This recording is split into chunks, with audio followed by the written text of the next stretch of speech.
There's not really much difference in the leasing process other than you have this inspection, which is kind of good because then you have a good clean slate to begin with. You have an agency that has said, okay, the unit's in good condition, they've inspected it, so you know you're starting off in that point on the right foot. Now, the advantages to renting with Section 8. The main one is guaranteed rent payments. Section 8 pays by clockwork. Now, the initial payment might be a little slow. So I'm gonna mix in the positives and then I will give like my tidbit on like what the negatives are. Yes, they do pay. However, the initial payment sometimes could be delayed 1 or 2 months. And they might pay, they don't not pay those, that just the rent is delayed. Also, Section 8 is extremely backlogged. So it has been taking months for them to process a file. I've had clients lose really good Section 8 applicants because Section 8 was so slow to process a file. So that's, the one kind of drawback. Section 8 is great in many ways, but they're really, really busy. There's COVID really slowed them down. So they're still like not catching up on files. So just be aware of that the process itself can be slow. It could take a few months.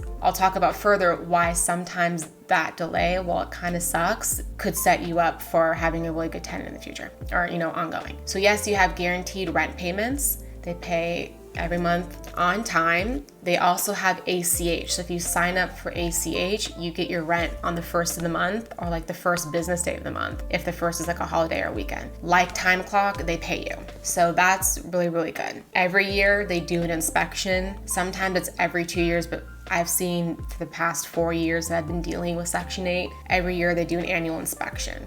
Now they're doing them virtually, but every year they do an inspection and they give you, a correction list if there's things that's typically minor. And they're the only agency that I've seen that has written tenants up. So sometimes they go, hey, you need to clean up or you need to do this, or they'll ding a tenant. No other agency have I seen has done that. So then it triggers to the tenant or tells the tenant, hey, you got to clean up your place. So that's really helpful for a landlord. Though typically things, if there's anything that needs to be done, it's mostly for the landlord. It's typically nothing really crazy unless something crazy has happened in the unit. So that's good. It's once a year, which is that inspection's completely separate from other rent control inspections. But yeah, the guaranteed rent payments is what really, really incentivizes landlords. And Section 8 tends to pay the biggest portion of the rent. The next one, and this is a big point that I think many landlords overlook, but tenants have a major incentive in keeping their voucher. So you have tenants that are very, very dedicated to being good tenants because they do not want to lose their voucher. And the reason why they don't want to lose it is vouchers are extremely hard to get. Tenants have applied for them and it takes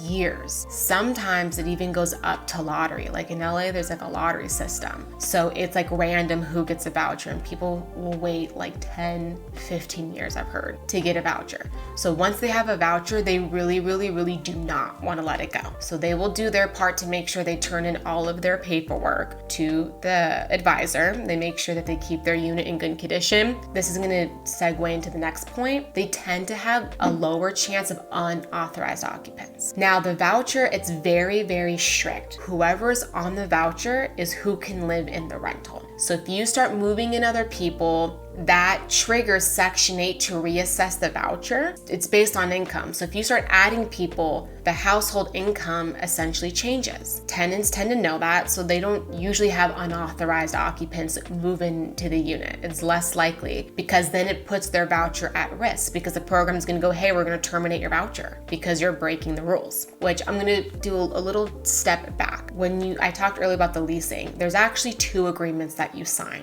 You sign your lease agreement, which is the one that you come up with. It's your contract, your terms. And then you sign the HUD agreement. It's the landlord and tenant, agreeing to the rules of the program. So the tenant's agreeing to abide by HUD's rules, and that's, one of them. You're only gonna have the people authorized on the voucher living there. So it's typically the person who has the voucher, their spouse, and their children, if it's like a family. Or a lot of vouchers are actually held by individuals, so it's just them on the voucher. And the most common vouchers that I've seen are vouchers vouchers for 1-bedrooms, which typically are for individual. So that's another positive, is you're less likely to have people move in that are unauthorized or being snuck in. Then another one is there's incentives. Whenever you have, you accept a new application or a new voucher, or you do a new, you have a vacancy and you fill it with Section 8, they have incentive. I've seen them, they're typically about $2,500. I've seen that incentive.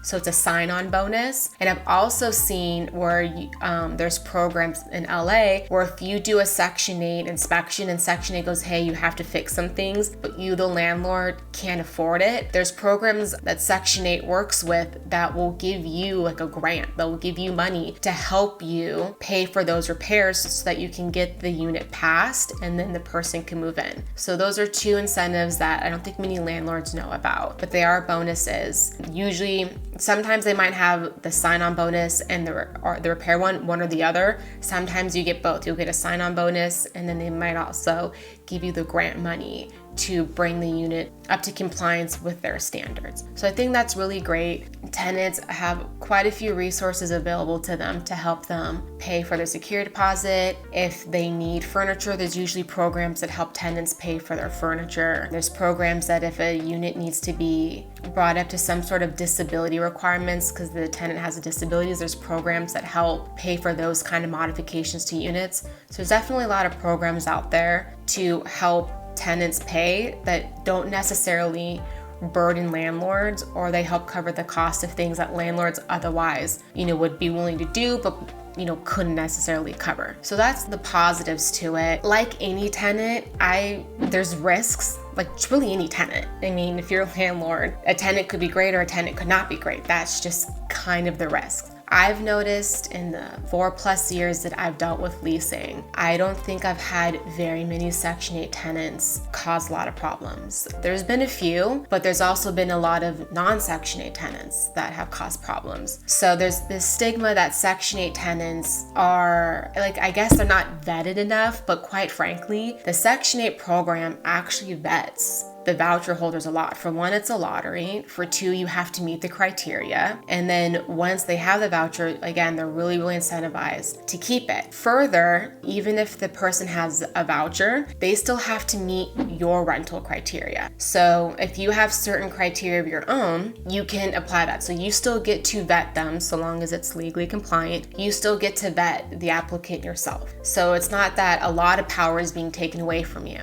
But I have seen a lot of landlords have good experiences with Section 8 tenants. And yeah, maybe they've had bad experiences, but they've had bad experiences with non-Section 8 tenants. That's just kind of what happens. When you lease to someone, they tend to put their best foot forward. And for the most part, a lot of people lease to tenants and both parties are fine. Once in a while, it'll be a bad mix, like a landlord and a tenant just don't fit. But I don't think that really should be any sort of disincentive to landlords. I think that the stigma around vouchers has really kind of gone away. And I see that, I want to do this video because I've been seeing a lot of people kind of TikTok, Instagram, YouTube talk about and tout how, they accept Section 8 rentals and how they made a lot of money. You can make a lot of money, but that's kind of you can a lot of money with Section 8 rentals, but in general, people make money with rental property. So I find that kind of weird and distasteful when I see people being braggadocious about it, but there is some truth to it. You can make decent money accepting Section 8. I hope this video was helpful. I'm gonna leave links below in the description for you to look at, for you to peruse, and provide you a little bit more information. I will leave ones for LA specifically because again, that's where I'm at. That's what I'm most familiar with. I'll link the two main programs that I talked about, HACLA and LACDA. But yeah, if you are looking to rent for Section 8, if it's your first time, it's your first time just renting in general, I definitely do think that there's a lot of positives to it, and especially in LA when we're having this housing crisis, I have seen that this has been a very positive shift, both landlord and tenant, and so I think that is also helping alleviate the issue. As always, thank you. If this video is helpful, please like it. If you like videos like this, please subscribe to my channel. For the most part, I post every week, twice a week, and if you have any other video ideas, always leave them in the comments comments, and I'd be happy to thoroughly dive into those. Thank you.